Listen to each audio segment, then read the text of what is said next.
Krypto-Wallets sind digitale Geldbörsen. Wir brauchen sie, um Bitcoin, Ethereum, sämtliche Altcoins, NFTs, was auch immer sicher zu speichern, zu senden und zu empfangen. Doch hast du dich schon mal gefragt, wie Wallets eigentlich funktionieren und worauf du achten musst, wenn du eine Wallet nutzt? Welche Vor- und Nachteile haben die jeweiligen Wallet-Arten? Wir schauen uns im Teil 3 des Videos einige Beispiele an und in Teil 4 gibt es noch ein paar Tipps für dich. Krypto-Wallets ein absolutes Basic-Thema, falls du neu bist in Krypto oder falls du dein Wissen einfach nur ergänzen möchtest. Von daher dranbleiben, liken, abonnieren nicht vergessen. Danke dir, ich freue mich auf dich. Bis gleich. Zunächst einmal, eine Wallet ist ein Medium, ein Mittel, was du brauchst, um Krypto direkt zu nutzen. Doch Vorsicht, eine Krypto-Wallet ist kein klassischer Geldbeutel. Ein klassischer Geldbeutel enthält dein physisches Bargeld, deine Euroscheine und Euromünzen. Eine Krypto-Wallet jedoch enthält keine Kryptowährungen. Das ist ganz wichtig zu verstehen. Kryptowährungen liegen nicht in deiner Wallet wie Barscheine im Geldbeutel. Sie existieren ja nur digital. Sie liegen auf einer Blockchain. Eine Blockchain, noch mal ganz kurz, ist die zugrunde liegende Technologie von Kryptowährungen. Vereinfacht ausgedrückt ist eine Blockchain ein Netzwerk aus weltweit unzähligen verteilten Knotenpunkten, die in regelmäßigen Abständen alle Transaktionsprozesse wie ein fortlaufendes Datenregister aufzeichnen, in Blöcken. Um zum Beispiel auf deine Bitcoin-Bestände zuzugreifen, brauchst du jetzt eine Bitcoin-Wallet. Du interagierst mit deiner Wallet wie mit einer persönlichen Schnittstelle und diese Schnittstelle interagiert mit der Bitcoin-Blockchain. Wie funktioniert das Ganze technisch gesehen? Stell dir mal eine Blockchain, stark vereinfacht, wie eine riesige Banktresoranlage vor. Diese Anlage enthält einzelne Schließfächer ganz verschiedener Kunden, die ihre Schließfächer mit einzigartigen Zahlenschlössern zugesperrt haben. Ein solches Schließfach entspricht in Krypto einem Konto bzw. einer Adresse. Ein Zahlenschloss entspricht einer Wallet. Um das Schließfach zu öffnen und Transaktionen zu autorisieren, braucht der Kunde den Schlüssel. Und jetzt wird es tricky. Denn in Krypto werden einer Wallet pro Adresse nicht ein Schlüssel, sondern zwei Schlüssel zugeordnet, die mathematisch miteinander verbunden sind. Einmal der öffentliche Schlüssel und einmal der private Schlüssel. Was ist der öffentliche Schlüssel? Den öffentlichen Schlüssel oder auch Public Key kannst du mit einer Art Identifikationsnummer auf dem Zahlenschloss vergleichen, die jeder sehen und kennen darf. Wenn dir jemand Kryptowährungen senden möchte, teilst du ihm nur den Public Key als Empfängeradresse mit. So, als würdest du jemandem deine IBAN-Nummer vom Girokonto mitteilen, damit er dir Geld überweisen kann. Anders dagegen ist der private Schlüssel. Der private Schlüssel oder auch Private Key ist dein sehr sicherer Geheimcode, der das Schloss zu deinen Beständen öffnet. Mit dem privaten Schlüssel kannst du auf deine Kryptowährungen zugreifen und Transaktionen anleiern. Bitte, bitte, bitte teile niemals den Private Key einem Fremden mit, um dich vor Diebstahl zu schützen. Jeder, der deinen Private Key hat, kann deine Bestände kontrollieren. Und jetzt ist es so, dass streng genommen ein Nutzer mit einer Wallet als einem Speicherort mehrere Adressen erstellen und verwalten kann. Die Adressen sind dann jeweils mit einem eigenen Satz von diesem Public und Private Keys verbunden. Das ist so, als würdest du in deinem Banking-Account verschiedene Unterkonten anlegen.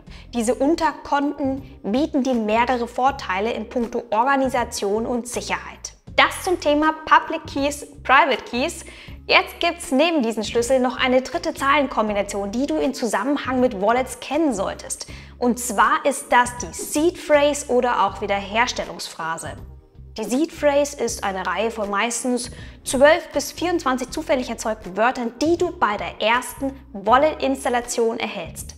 Nur in der exakten Reihenfolge der Wörter kannst du deine Wallet wiederherstellen, solltest du mal das Gerät verlieren oder Zugangsprobleme haben. Und hier noch ein paar Tipps für dich. Bitte schreibe deinen Private Key und die Seed Phrase auf ein Blatt Papier auf und bewahre das Papier sicher auf. Am besten auf einem dickeren Blatt Papier, in einem Papierbuch, das vor Sonnenlicht und vor Wasser geschützt ist. Am besten nimmst du einen Kugelschreiber oder etwas, was nicht so schnell verschmieren kann. Achte beim Aufschreiben, dass du die Wörter in der richtigen Reihenfolge notierst, ein Zahlen- oder Buchstabendreher und das war's. Noch mehr Sicherheit erhältst du, wenn du dir die Zahlenkombination auf mehrere Zettel aufschreibst und diese an unterschiedlichen Orten aufbewahrst. Auf die Gefahr, dass ich mich wiederhole, teile niemand Fremden mit, wo du diese Infos lagerst. Speichere die Seed Phrase und den Private Key nicht online, nicht in einer Cloud wie Google Drive, Dropbox, nicht in deiner Mail, nicht auf deinem Handy und auch nicht auf deinem Laptop ab. Jemand, der die Cloud oder ein Handy hackt, kann dein ganzes Geld kontrollieren. Nochmal fürs Verständnis. Wenn du Kryptowährungen sendest oder empfängst, bewegen sich die Coins nicht wirklich physisch zwischen den Wallets hin und her, wie Geldscheine den Geldbeutel wechseln. Stattdessen zeichnet die Blockchain die Transaktionsdetails in einer Historie auf. Ist die Transaktion gültig, aktualisieren sich die neuen Besitzverhältnisse zwischen Konto A und zwischen Konto B. Die Wallet interagiert mit der Blockchain, um die Transaktion zu initiieren und zeigt dir zum Beispiel über eine verbundene App den aktuellen Saldo an, basierend auf der Transaktionshistorie. Klar soweit? Ja, gut. Dann kommen wir zum nächsten Schritt. Jetzt weißt du, wie Wallets funktionieren, doch es gibt viele verschiedene Wallet-Arten. Hey, du tust dir schwer, Kryptowährungen zu analysieren und den passenden Coin für dich zu finden? Dann habe ich jetzt genau das Richtige für dich. In meinem Online-Kurs lernst du mit mir, wie du in 5 Schritten in Kryptowährungen investierst. Definiere deine finanziellen Ziele, bewerte deine Coins nach einem Punkteschema und erstelle dein passendes Portfolio. Den Link zum Kurs findest du unten in der Beschreibung. Beginnen wir am Anfang. Zunächst unterscheidet man allgemein zwischen sogenannten Hot Wallets und Cold Wallets. Was sind Hot Wallets? Hot Wallets sind online, sprich mit dem Internet verbunden. Unter die Kategorie Hot Wallet zählen Web Wallets und Software Wallets. Web Wallets sind Wallets, die du über deinen Webbrowser aufrufen kannst, häufig auch in Verbindung als Browser-Erweiterung. Sie erfordern keine Softwareinstallation und speichern die privaten Schlüssel online auf einem Server des Anbieters. Meistens bieten Börsen wie Binance oder Coinbase Web Wallets als Teil ihrer Handelsplattform an. Reine traditionelle Web-Wallets haben weniger Anwendungsmöglichkeiten als die neueren Web3-Wallets. Web3-Wallets, ob webbasiert oder softwarebasiert, das ist ein Sammelbegriff für verschiedene Wallet-Typen, die zusätzlich zum Senden und Empfangen die Interaktion mit D-Apps und Smart Contracts unterstützen. Web3-Wallets braucht man also dann, wenn du auf dezentralen Börsen, Spieleplattformen oder NFT-Marktplätzen unterwegs bist. Metamask ist ein bekanntes Beispiel für ein Web3-Wallet vom Wallet-Typ EOA. Das ist ein gängiger Wallet-Typ auf Ethereum. Okay, Hot Wallets, Web Wallet. Machen wir weiter mit den Software Wallets.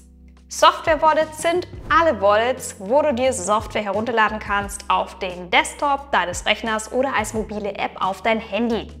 Die meisten Hot Wallets werden übrigens häufig erst als Web Wallet entwickelt und dann im Verlauf als Software Wallet für verschiedene Betriebssysteme, Android, Apple.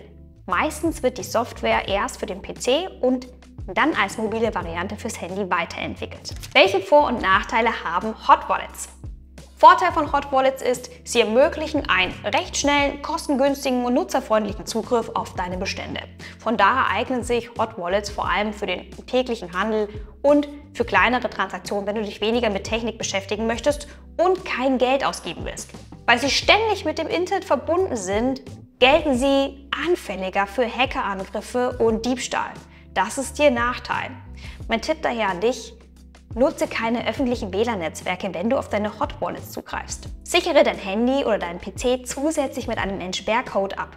Schütze deinen PC durch ein Antivirenschutzprogramm, bevor du dir eine Software-Wallet herunterlädst. Verwahrst du deine Coins auf einer Börsenplattform, vertraust du der Börse dahinter. Allerdings bietet dir nicht jede Exchange eine Wallet-Sicherheit auf dem neuesten Stand der Technik an. Überleg dir also gut, wie viel du einer unbekannten oder neuen Börse anvertraust. Über die letzten Jahre sind einige bekannte Kryptobörsen von heute auf morgen verschwunden. Was sind Cold Wallets? Cold Wallets speichern die Schlüssel offline. Sie sind nicht mit dem Internet verbunden. Zu den Cold Wallets zählen Hardware Wallets und Papier Wallets. Hardware Wallets sind physische Geräte und können wie ein USB-Stick ausschauen, auch wenn sie nicht wie ein USB-Stick deine Werte speichern. Beispiele für Hardware-Wallets sind Modelle von Ledger, Trezor oder Bitbox. Häufig können Hardware-Wallets mit verschiedenen Software-Wallets verbunden werden. Meistens steht vom gleichen Anbieter eine Begleitsoftware zur Verfügung. Das ist Ledger Live im Fall von Ledger, Trezor Suite, Bitbox App in den genannten Beispielen. Wenn du Krypto zum Beispiel vom Ledger auf eine Börse senden möchtest, musst du das Gerät mit dem PC verbinden. Das geht meistens mit einem USB-Kabel oder Bluetooth. Will dir aber jemand Krypto auf dein Ledger schicken, also bist du der Empfänger, dann musst du die Hardware nicht zwingend mit dem PC verbinden. Es reicht, wenn du dem Sender deine Empfangsadresse, erinnere dich, dein Public Key mitteilst. Welche Vor- und Nachteile haben Hardware-Wallets? Hardware-Wallets eignen sich besonders dann, um größere Kryptobeträge über eine längere Zeit aufzubewahren, wenn du maximale Sicherheit und Kontrolle über dein Vermögen haben möchtest. Für den Fall, dass jemand dein Gerät klaut, sind Hardware-Wallets zusätzlich meistens mit einer PIN oder sowas wie einem Gerätekennwort geschützt. Nachteil: Hardware-Wallets kosten dich Geld bei der Anschaffung, je nach Anbieter zwischen 50 und 200 Euro. Weiterhin kann der erste Gebrauch und die Einrichtung am Anfang etwas kompliziert, ungewohnt sein. Auch der Transfer von Beständen zwischen Handelsplattformen und der Hardware-Wallet erfordert etwas mehr Zeit und ist damit nicht so bequem wie der Transfer mit Hot Wallets. Eine der ursprünglichsten Cold Wallet Arten sind Papier-Wallets, wo alle Infos drauf gedruckt sind. Um eine Papier-Wallet zu erstellen, gibt es frei zugängliche Generator-Webseiten, um in kürzester Zeit die Keys zu erstellen. Open-Source-Services sind online verfügbar, erstellen die Keys aber auf dem Gerät des Users. Das heißt, die Keys werden nicht über das Internet an dich verschickt. Ein Papier-Wallet ist günstig und gilt allgemein als sehr sicher. Die können ja nicht online gehackt werden. Allerdings muss man sich eigenverantwortlich um die sichere Aufbewahrung des Dokuments kümmern. Wenn das Papier aus dem Fenster fliegt, ist es auch weg. Außerdem könnten die Keys von Anfang an manipuliert sein, falls der PC von schädlicher Software befallen ist. Von daher würde ich diese Variante weniger einem Anfänger ans Herz legen. Papier-Wallets eignen sich wie Hardware-Wallets mehr zur Sicherung größerer Bestände und weniger für schnelle und die täglichen Transaktionen. Unabhängig von Hot und Cold Wallets unterscheidet man zwischen Custodial und Non-Custodial Wallets. Custodial heißt übersetzt sowas wie Aufseher oder Vormund. Bei einem Custodial Wallet passt also eine andere dritte Partei auf die Verwahrung deiner Private Keys mit auf. Custodial Wallets sind zum Beispiel Wallets von zentralisierten Börsen wie Binance oder Coinbase. Vorteil ist, dass, falls du den Key verlierst, mithilfe dieser Drittpartei den Account wiederherstellen kannst. Außerdem gelten sie als benutzerfreundlicher und sind für Einsteiger geeignet. Nachteil ist klar, du vertraust einer fremden Partei deine Keys an. Falls die Exchange gehackt wird, kannst du deine Bestände verlieren. Es heißt nicht umsonst, not your keys, not your coins. Nicht deine Schlüssel, nicht dein Geld. Non-Custodial Wallets sind dagegen die Wallets, bei denen du volle Kontrolle, aber auch volle Verantwortung für deine Private Keys hast. Sie erhöhen deine Privatsphäre, da in der Regel kein Verifizierungsprozess verbunden ist und sind besonders unter den eingefleischten Krypto-Enthusiasten, DeFi und Web3-Nutzern beliebt. Hardware-Wallets sind in aller Regel Non-Custodial Wallets. Hot Wallets sind entweder Custodial oder Non-Custodial. Wie du erkennst, vermischen sich jetzt hier die verschiedenen Wallet-Arten und Unterkategorien. Um das Ganze zu wiederholen, schauen wir uns jetzt einige Beispiele an. Beispiel 1: Metamask. Metamask, vorhin habe ich das schon erwähnt, ist eine Hot Wallet. Vom Funktionsumfang her eine Web3 Wallet und damit ein Non-Custodial Wallet. Seit 2020 gibt es Metamask nicht nur als Web-Variante, sondern auch als App für Apple- und Android-Geräte. Hauptverantwortlich für Metamask ist das Ethereum-freundliche Softwareunternehmen ConsenSys. Der Quellcode der Software ist allerdings öffentlich einsehbar, Open Source sagt man dazu. Das bedeutet, dass eine öffentliche Entwicklergemeinschaft die Software verbessern kann. Viele Open Source Wallets sind non-custodial. Diese Kombination entspricht am ehesten der Kryptophilosophie und dem Wunsch nach Dezentralisierung. Häufig gelten Open Source Wallets als weniger benutzerfreundlich. Außerdem ist die Entwicklergemeinschaft für die Sicherheit verantwortlich, wohingegen zentralisierte Anbieter ihre eigenen zentralisierten Teams und Sicherheitsstandards einsetzen.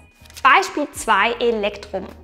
Wie Metamask ist Electrum ein Beispiel für ein Open Source Non-Custodial Wallet, jedoch speziell für Bitcoin. Das Programm wurde erstmals 2011 veröffentlicht und ist eines der ältesten Bitcoin-Wallets. Electrum kann sowohl als Hot Wallet Variante auf den Rechner und für Android-Handys heruntergeladen werden. Abhängig von der Einrichtung bietet Electrum aber auch eine Cold Storage Lösung an, indem du deine Keys auf einem Gerät verwaltest, was immer offline ist. Du hast in dem Fall zwei Geräte. Einmal, der eine PC ist online, von dem kannst du die Transaktionen beobachten, zum Beispiel ob du Bitcoin empfangen hast. Das Online-Wallet ist das sogenannte Watching-Only-Wallet. Um Bitcoins aber zu versenden, brauchst du zusätzlich deine Offline-Wallet vom Gerät Nummer 2, um die Transaktion zu signieren. Das ist eine Art Sonderstellung, würde ich sagen, und ehrlich gesagt finde ich das technisch gar nicht so simpel, oder? Sag mal, hat jemand von euch das Electrum Wallet mal benutzt? Erzählt mal so eure Erfahrungen, ist ja schon ein recht altes Wallet. Etwas moderner hingegen, Beispiel 3, Exodus. Exodus ist eine Multi-Chain Hot Wallet, das in verschiedenen Varianten Desktop, Mobil- oder Browsererweiterung zur Verfügung steht. Exodus unterstützt über 50 verschiedene Netzwerke wie Ethereum oder Solana. Oder Beispiel 4, Phantom. Phantom Wallet ist ähnlich wie Exodus eine benutzerfreundliche Hot Wallet, die einmal als Browsererweiterung, einmal als mobile App verfügbar ist. Phantom wurde im Gegensatz zu Exodus mit einem stärkeren Fokus für Solana entwickelt, unterstützt mittlerweile aber auch Ethereum oder Polygon. Exodus und Phantom sind beides Non-Custodial Wallets, also hier kontrollierst du deine Keys. Beispiel 5, Crypto.com und Coinbase. Kryptowährungen, die du über die Crypto.com App oder auf der Coinbase-Plattform verwahrst, sind beides Custodial Wallets. Beide sind zentralisierte Börsen, die bieten aber für den dezentralen Anwendungssektor, also DeFi, NFT, Web3-Anwendungen, eine zusätzliche Non-Custodial Wallet-Variante an. Das ist einmal das DeFi Wallet im Falle der Kryptobörse Crypto.com und einmal das Coinbase Wallet. Beide sind als mobile App verfügbar, die Coinbase-Variante zusätzlich als Browser-Erweiterung. Beispiel 6, Trust Wallet. Trust Wallet ist das offizielle Software-Wallet von Binance und gilt als eines der führenden Multi-Chain-Plattformen, der laut Webseite mehr als 70 Millionen Menschen vertrauen. Auch wenn Trust Wallet 2018 von Binance übernommen wurde, bleibt der Anbieter weitgehend eigenständig. Trust Wallet ist eine Open Source Non-Custodial Wallet. Das bedeutet, Wiederholung, dass egal ob Binance oder Trust Wallet, die haben beide keinen Zugang zu den privaten Schlüsseln der Nutzer. Vom Funktionsumfang her ist Trust Wallet eine Web3 Hot Wallet und als mobile App sowie als Browser-Erweiterung verfügbar. Trust Wallet unterstützt derzeit laut Webseite über 10 Millionen Assets von über 100 Blockchains, was eine ganze Menge ist. Beispiel 7, Relay. Die Relay-App ist eine Non-Custodial Hot Wallet für Bitcoin. Anders als viele andere Wallet-Anbieter setzt Relay aber auf die Mobile-First-Strategie. Es gibt bisher keine Version für den PC, nur fürs Handy. Damit nimmt Relay eine Art Sonderstellung ein, um Bitcoin einerseits unter Vorderkontrolle, anders to go, ganz bequem vom Handy aus kaufen zu können. Beispiel 8, MyEther Wallet. Das MyEther Wallet ist eine Web3-Wallet, die sich auf die Interaktion mit dem Ethereum-Ökosystem und damit auch mit allen ERC20-basierten Tokens konzentriert. MEV, die Abkürzung, ist sowohl als Webbrowser als auch als mobile App verfügbar. Wie Metamask handelt es sich um ein Open Source, Non-Custodial Hot Wallet. Jetzt wird es leichter, oder? Mit den ganzen Beispielen. Von daher ein letztes Beispiel, Beispiel 9, BitGo. BitGo ist ein Anbieter für institutionelle Kunden, denn auch Unternehmen, Privatvermögen, wohlhabender Familien, Risikokapitalfirmen, Banken, Broker, die brauchen auch alle Wallets. Dazu bietet BitGo seinen Kunden ganz unterschiedliche Wallet-Lösungen an. Bei der Custodial Wallet-Lösung zum Beispiel kümmert sich BitGo treuhänderisch um alle 3 Schlüssel und verwahrt diese dabei vom Internet abgeschirmt offline auf. Um eine Transaktion zu tätigen, muss der Kunde hierbei erst an einer Reihe von Sicherheitschecks vorbei, bevor BitGo die Transaktion freigibt. So, das waren jetzt die ganzen Beispiele. Welche Wallet-Varianten nutzt ihr so? Schreibt mir mal einen Kommentar, würde mich mal echt interessieren, eure Erfahrungen und so weiter. Na, Vor- und Nachteile, was könnt ihr uns so mitgeben? Eine 100%ige Garantie, dass deine Kryptobestände sicher sind, die gibt es nicht. Dennoch kannst du ein paar Risiken reduzieren. Tipp 1. Wähle vertrauenswürdige Wallet-Anbieter. Achte darauf, dass du dir über die offiziellen Webseiten die Wallet herunterlädst. Achte bei Wallet-Anbietern darauf, welche zusätzlichen Sicherheitsmechanismen sie verwenden. Dazu gehören zum Beispiel je nach Wallet-Art Zwei-Faktoren-Authentifizierungen, biometrische Identifizierungen, Geräteverifizierungen oder bei Handelsplattformen Abhebungsbestätigungen oder Anti-Phishing-Maßnahmen. Tipp 2. Wähle die richtige Wallet für die richtige Blockchain. Wenn du Krypto sendest und empfängst, stell sicher, dass du die richtige Blockchain mit der richtigen Wallet-Adresse wählst. Bitcoin läuft zum Beispiel nicht über die Ethereum-Blockchain oder Solana.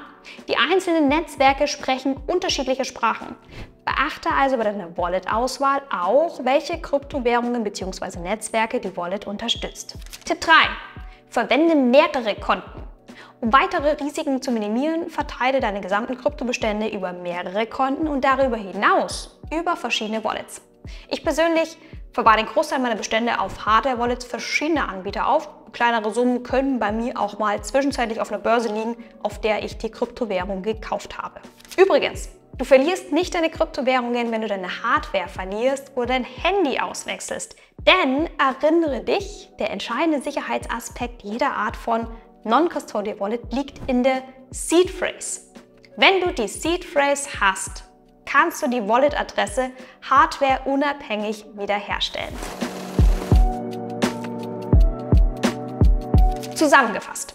Wir brauchen Wallets, um auf unsere Kryptowährungen zuzugreifen. Sie spielen eine entscheidende Rolle bei der Verwaltung deiner Schlüssel und der Interaktion mit der Blockchain, um diese Transaktionen durchzuführen. Wie du gesehen hast, gibt es unterschiedliche Wallets, die jeweils ihre Vor- und Nachteile haben. Für welche Wallet du dich letzten Endes entscheidest, hängt von deinen eigenen Vorlieben ab. Hot Wallets eignen sich mehr für Einsteiger, den alltäglichen Handel, für kleinere Beträge. Cold Wallets eignen sich, um größere Bestände über eine längere Zeit sicherer zu lagern. Viele Nutzer verwenden daher eine Kombination aus Hot und Cold Wallets. Weiterhin hängt die Wallet-Wahl davon ab, ob du zum Beispiel Bitcoin hältst oder ganz verschiedene Altcoins, ob du nur kaufst und dann hodest oder aktiv tradest. Wenn du dich im DeFi und NFT-Sektor herumtreibst, wirst du vermutlich auf eine zusätzliche Non-Custodial oder Web3-Wallet-Variante zugreifen. Falls du neu bist in Krypto, nimm dir Zeit zum Lernen. Fang mit kleinen Beträgen an, damit du, falls was schief geht, für größere Summen Erfahrungen sammelst. Technologisches Basiswissen, so wie in diesem Video hier, sollen dich dabei unterstützen. Mehr Infos zu weiteren Krypto-Basics wie Kryptobörsen, Blockchain-Layern oder Utility-Tokens findest du in meiner Playlist Krypto einfach erklärt. Schau gerne mal rein und bei Fragen und Anregungen schreib mir einfach einen Kommentar. Danke dir fürs Zuschauen. Bleibst du wie ich von Krypto fasziniert. Bis bald. Ciao. Bitte, bitte, bitte, bitte, bitte, teil niemandem. Nochmal. Außerdem gelten sie als benutzerfreundlicher und sind für Ansteiger. Es wäre da in der Regel kein Verifizierungsprozess verbunden.